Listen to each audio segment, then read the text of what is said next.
অগ্নি আর কথা ডান্স করে, এদিকে ম্যান্ডি আর প্রান্তিকও একসাথে ডান্স করে। সেটা দেখে অগ্নি রেগে গিয়ে ম্যান্ডির কাছে যেতে গেলে কথা আটকায়, আর হঠাৎ করে কথার ব্লাউজের হুক খুলে যায়। সেটা ভেবে কথা ভয় পেয়ে যায় আর অগ্নিকে বলে, দয়া করে আমাকে আড়াল করুন, এটা আমার মান সম্মানের প্রশ্ন। এই কথা শুনে অগ্নি কথাকে ওয়াশরুমে নিয়ে এসে ব্লাউজের হুক লাগিয়ে দেয়। তারপর কথা কাঁদতে কাঁদতে অগ্নিকে বলে, আপনি না থাকলে আমার মান সম্মান, আপনার সম্মান, আমার সম্মান, এই বলে কাঁদতে থাকে। অগ্নি কথাকে বলে, কাঁদবি না, আমি তো আছি। পরের দিন সকালবেলায় কথা অর্ণাকে তার শাড়ি ব্লাউজ ফেরত দিয়ে দেয়।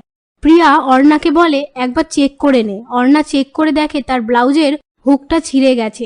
সেটা নিয়ে কথাকে বলে, আমি জানতাম আমার এত সুন্দর ব্লাউজটা ছিঁড়ে দিয়েছে। কথা অর্ণাকে বলে, আমি দুঃখিত, আমি বুঝতে পারিনি, আমি তো এ ধরনের পোশাক পরি না, তাই বুঝতে পারিনি।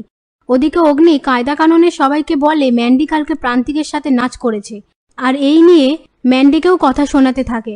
ম্যান্ডি অগ্নিকে বলে, তুমি তো কালকে গোবর দেবীর সাথে নাচ করছিলে, আমি তো কিচ্ছু বলিনি। সময় পেলে একটু ভালো করে ভেবে দেখো, ও আসার পর থেকে তোমার কিছু ভালো হয়েছে কিনা। এই বলে ম্যান্ডি সেখান থেকে চলে যায়। এরপর প্রিয়া আর অর্ণা অগ্নিকে বলে, ম্যান্ডি যে কথাগুলো বলছে সেগুলো একদমই ঠিক। একটা জিনিস লক্ষ্য করেছিস, আমাদের সমস্ত আলোচনার মধ্যে গোবর দেবী ঢুকে যাচ্ছে। এর জন্য একদিন তোর পাশ থেকে সবাই সরে যাবে। অগ্নি ঘরে এসে সেই সব কথা চিন্তা ভাবনা করতে থাকলে তখনই কথা অগ্নির জন্য লেবু গ্রাসের চা আনে। অগ্নি কথাকে বলে, এখান থেকে চলে যা, আমার ভালো লাগছে না। কথা বলে, ভালো লাগছে না বললে শুনবো নাকি? আমি জানি আপনি চিন্তা কেন করছেন। কাল মান্ডবী প্রান্তিকের সাথে নেচেছে বলে? একটা কথা তো আমিও বুঝতে পারছি না, মান্ডবী প্রান্তিককে চিনল কি করে? এটা কিন্তু আমাদেরকে জানতেই হবে। এই নিন, চাটা খেয়ে নিন।